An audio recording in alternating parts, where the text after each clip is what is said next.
There were 91 invited guests that were there. We believe that there were about 75 to 80 people that were present in the room when this occurred, or that ultimately came to that party. We don't have the exact number because they had a sign-in list and we're still working through some of those dynamics. We don't know that everybody signed in. Of the 21 people that were injured, 18 of them have been identified as county employees.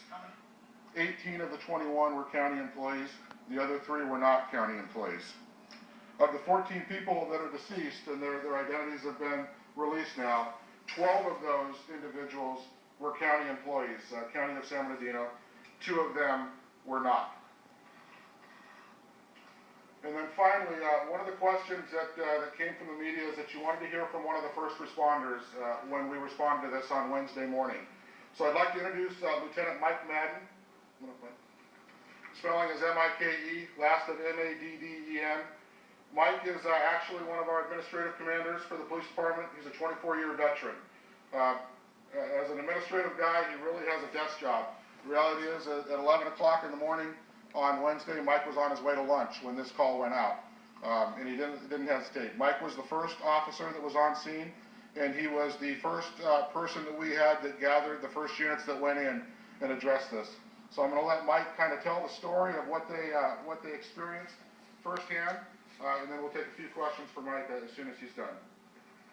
Thank you, sir. I guess I was just asked to come forward and talk a little bit about what it was that we saw and we experienced yesterday. And I'll tell you that it was something that, although we trained for it, it's something that you're never actually prepared for. When we got the call, I oversee dispatch. It's one of my functions and responsibilities with the police department. And I know my dispatchers. I know the tone of their voice. I know the severity of calls as they're going out. And I could hear it in our dispatcher's voice that this was actually happening. This was a real event. And it was the event that, we have an active shooter, and we have an active shooter going on in our city. And I was nearby. I was less than a mile away, and I started coming this way. And I realized as I was getting closer that I was one of the very first units there. Myself and Officer Sean Sandoval arrived almost simultaneously, and just out of pure luck, because the information was evolving so rapidly, it was out of pure luck that I happened to pull into the right location, which was just south. The road that you see here just north of us, it was just south of the building where this tragedy took place. As I was looking and seeing all of the activity and trying to assess what was happening, I was informed that that was the location where this was happening, and I was asking for officers to respond as quickly as possible, because we had every belief at that time that we had people still actively being shot inside of the building. My goal was to assemble an entry team and enter into the building to engage the active shooter. This mindset and this type of training became indoctrinated in us after the Columbine incident, and that was the goal, that we wanted to get in there and we wanted to stop any further innocent people from being injured and possibly killed. As 3 officers arrived, there was an approximate 2-minute time lapse from the time that I got there until we had a team assembled of our 4 initial responding officers, and the 4 of us then went around the south side of the building. As we made our way around to the east side, it was immediately evident that the reports that we were getting were 100% true. There were victims who were clearly, obviously deceased outside of the conference room, and I relayed that information to the other responding officers and again requested assistance. As we entered into the conference room, the situation was surreal. It was something that I don't think, again, we prepare for, and they try to, an active shooter, we talk about sensory overload, they just try to throw everything at you to prepare you for dealing with that. What you're seeing, what you're hearing, what you're smelling, and it was all of that and more. It was unspeakable, the carnage that we were seeing. the number of people who were injured and unfortunately already dead, and the pure panic on the face of those individuals that were still in need and needing to be safe. We got as many people out as quickly as we could.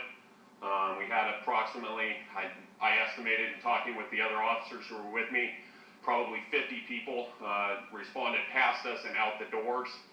And then we went further into the building, and that was a difficult choice to have to make as well, passing people that we knew were injured and needed assistance. But our goal at that time had to be trying to locate the shooters and deal with them before we could get further assistance in for those people in need of medical attention. I was very glad to see that in a very short period of time, we had a number of other responders that came in and were able to formulate tactical teams and then continue on with the search. And I was then able to pull back from the situation and go back into handling more of a supervisory role and allowing the other officers to continue with the remainder of the search. Does anybody have any questions? There was still an active shooter. What were you thinking about in terms of there might still be someone in the room? And my second question is, how are you doing personally? How are you handling this? First question there was, we absolutely believe that there was another shooter. We were told that there were as many as potentially 3 shooters, but again, we were getting information from multiple callers, and people weren't, clear as to exactly how many shooters we did or did not have. Some were seen potentially reporting double, suspects and things of that nature. So we were told that one of the suspects had possibly fled in the black vehicle prior to our arrival, but there were as many potentially as 2 more shooters inside, and when we entered, there was fresh gunpowder and the smell of gunpowder in the air, leading me to believe that there were in fact shooters still. You were trained for this, obviously, but you talk about law enforcement, community trained for so much. How emotional was it for you? I mean, looking at you, it looks like you're accusing your eyes right now.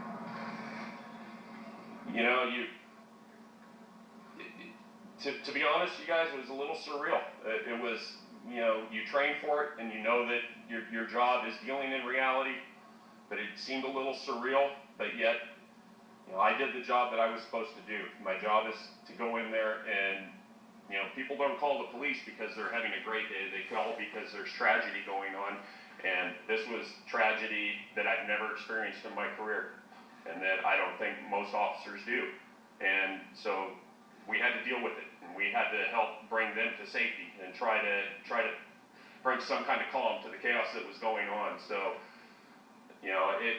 just knowing though that, yeah, we resolved that situation quickly, but there's so much tragedy that's left behind. There's so many families as we go into these holiday seasons that are now going to have to deal with the tragedy that were left behind by this senseless acts of violence. That's a little tough to deal with. You talked about the panic that you saw in people's faces.